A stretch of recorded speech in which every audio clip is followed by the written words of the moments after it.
Hey budgeting squad, welcome back to Living Life with Summer. I'm Summer, your budgeting buddy, and I'm thrilled to have you here for another exciting budgeting adventure. In today's video, we are going to be budgeting out my September paycheck and creating my October budget. If you are new, welcome. My name is Summer, and I'm currently on a financial journey to pay off all of my debt while saving money at the same time.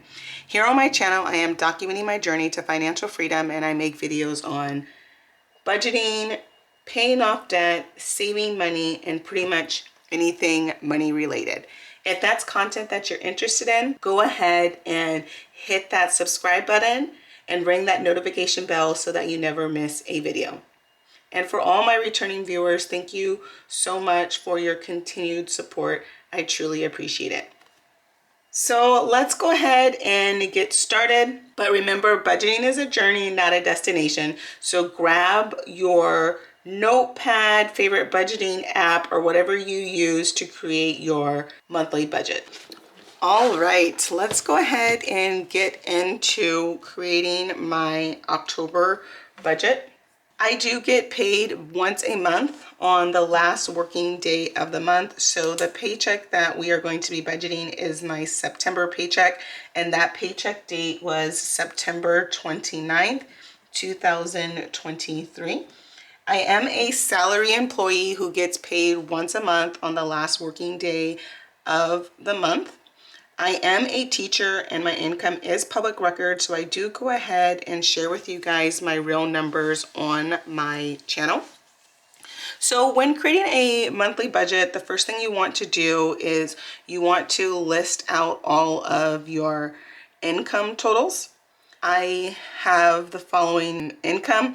My teacher income is split into two accounts. The majority of my income does go into my checking account. And in my checking account, $7,781.84 was deposited. And then I have $400 that gets deposited into my Super Summer Saver savings account. This is a savings account that accumulates a little bit more interest than your typical savings account. It gets about 6% interest. And then I do have some other income that comes in every month, and it's about $500. So now that I have my income, let's go ahead and add up my income sources to get my income total. So let's take $7,781.84 plus $400 plus $500. My income total is $8,681.84. So let's go ahead and put that on my income total line. If you are new to my channel, I do budget using the Budget by Paycheck workbook by the Budget Mom. You do not need this workbook to create a monthly budget. However, I really do like her workbook. I like how simple it is and how easy it is to follow, and it definitely helps me stay organized. But if you want, you can budget just using a pen and piece of paper, or I know some people do like to budget digitally on a Excel sheet. Now that I have my income total, the next thing that I need to do, I need to budget for all of my fixed expenses. Fixed expenses are expenses that you have month to month that tend to stay about the same every month. I have gone ahead and listed my fixed expenses just to save time, but I will go over those numbers with you right now. In my workbook for fixed expenses, it has you list the bill, the date, the budgeted amount, and then the actual amount. I do not enter the dates because I do not track my bills in my workbook. I track my bills on my monthly budget calendar. So as I pay a bill, I will check it off on my calendar.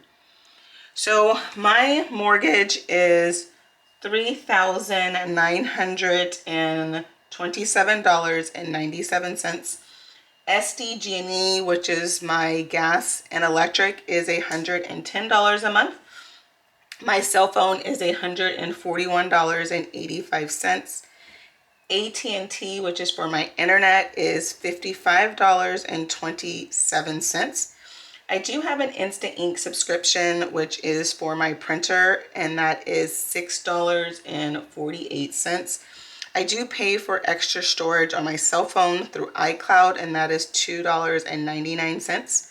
I have an Epidemic Sound subscription, which is $15 a month. My car insurance slash homeowners insurance with USAA is $105.87. I do have a car wash subscription for unlimited car washes, and that is $34.95 a month. I do have Banfield for my dog, which is a doggy medical plan. That is $59.95 a month. My son does take piano lessons. Those are $105 a month. I have an Orange Theory gym membership, which is $169 a month. I also have a membership to Coomer's, a local winery in my area, and that is $25 a month. I do pay for the Peloton app, which is $44 a month. I do have an Aura Ring, which is $4.99 a month. I do invest with American Funds, $150 a month. I do live in a condo, so I have a homeowners association fee of $417 a month. I am paying off my cell phone through Apple, and that is $17.25. I do have some other bills that were not able to fit on the line in my workbook. My School First personal loan is $249.72 a month. My Best Buy credit card is $29 a month. I am saving money for classroom supplies slash new work clothes. That's $100 a month. I have a Weight Watchers subscription, which is $25 a month. I have a farm box delivered to my house every other week, and that is $58 a month. And then my student loans are $87.41 a month. So now that I have listed all of my bills and their amounts, let's go ahead and add up those numbers so that we get our bill total. $3,927.97 plus $110 plus $141.85 plus $55.27 plus $6.48 plus $2.99 plus 15 plus $105.87 plus $34.95 plus $59.95 plus $105 plus $169 plus $25 plus $44 plus $4.99 plus $150 plus $417 plus $17.75 plus $249.72 plus $29 plus $100 plus $25 plus $58 plus $87.41.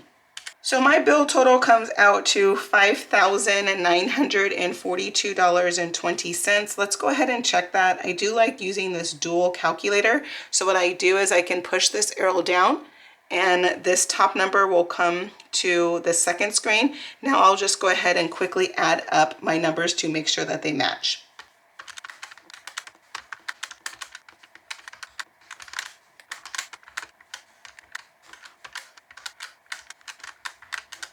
And our numbers do match. My bill total comes out to $5,942.20.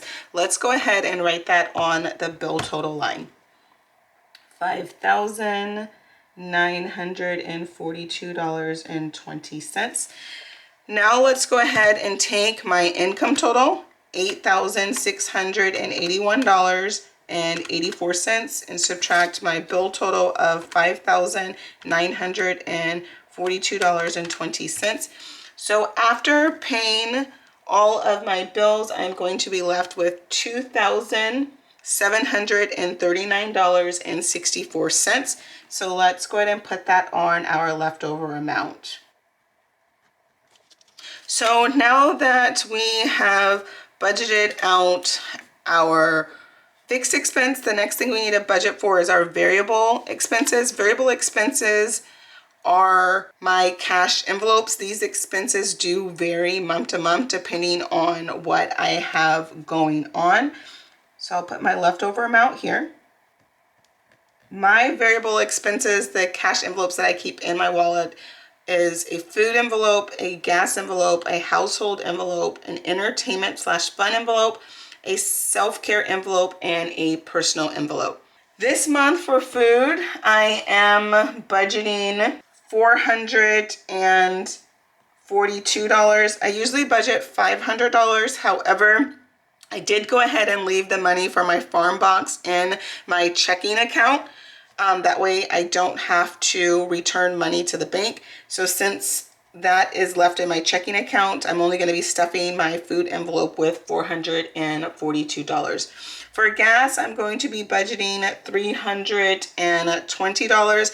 I may need to increase this amount. I'm not sure.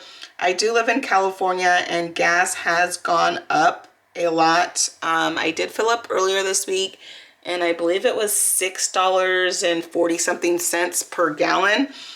So because gas has gone up a lot, I probably will need to increase my gas budget, but we'll go ahead and monitor that closely. That way when we create our next month budget, we can make changes if needed. For our household, I am going to budget $200 for household. I did go ahead and increase my household budget. Previously, I was only budgeting $100.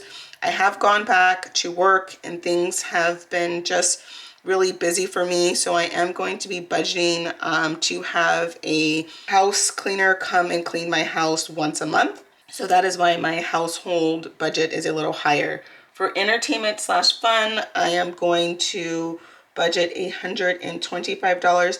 I did go ahead and increase this as well. I just wanted to go ahead and then make some adjustments to my budget. I want to make sure that I have a budget that is reflecting what I'm actually spending, not what I want to spend. So I went ahead and increased that because I know that I have been going over budget and I definitely want to tighten up my budget. That way I can end 2023 strong. For self-care, self-care is going to get its usual $300 and personal is going to get $150. I did go ahead and increase this one as well because I've been going over budget and this category as well. So my thoughts on increasing my variable spending budget is I wanted to increase it. That way I really have numbers that are realistic that I should be able to stay in budget with. So now that we have my variable expenses, let's go ahead and add those up to get my envelope total. $442 plus $320 plus $200 plus $125 plus $300 plus $150. So my envelope total comes to $1,537. So now let's take my leftover amount after I paid my fixed expenses, $2,739.64, and let's subtract my envelope total of $1,537. So that means I'm left with $1,202.64. The next thing that we want to budget for is my sinking funds. I am only going to be budgeting for one sinking fund, and that is going to be my housing sinking fund. I'm currently saving for a new water heater. So let's give my water heater sinking fund $615. The water heater is going to cost a lot more than that. I do have a home warranty on my house, so the warranty is going to be covering quite a bit of the replacement cost for the water heater, but my portion is $615. So if we add up my sinking funds, the total comes out to $615. So now let's take my leftover amount, $1,202.64, and subtract my sinking fund total of $615. That means we are left with $587.64. The next thing that we want to budget for is extra debt. I am working to pay off my School First credit card. So we are going to give the School First credit card $100.64. So let's take our leftover amount of $587.64 minus my extra debt payment of $100.64. That means we are going to be left with $487. The next thing that we want to budget for is extra savings. My summer saver gets $400. And then we are going to give my buffer and my checking account $87. So my savings total comes out to $487. So if we take our leftover amount of $487 and subtract our extra savings of $487, that means that we are left with $0. So that is how I get a zero-based budget where every dollar is accounted for. And in order to get a zero-based budget, you have to take your income total, subtract your bill total, subtract your envelope total, subtract your sinking fund total, subtract your extra debt total, then subtract your extra savings total, and then you should be left with $0. Well, that is a look at my September paycheck budget tracker, where we budgeted out my September paycheck. That will cover all of my October expenses. The next page in my workbook is just a cash envelope breakdown. I've already gone ahead and filled out this page. This page is just your cash envelope breakdown. So you go ahead and put your categories for your envelopes, whether it's your sinking funds or your cash envelopes. You put the category and then the amount. And then on this side, you write down the cash denominations. And then on this side, you write down your cash denomination breakdown of how you would like your money.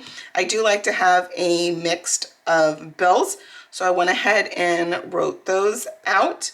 And then at the end, you add up your total count and then your total value to get how much you will need to take out from the bank. Since I am cashless for gas, I do not write this category down for my cash envelope breakdown. I just keep my gas money in my checking account. That way I can use my debit card when I get gas.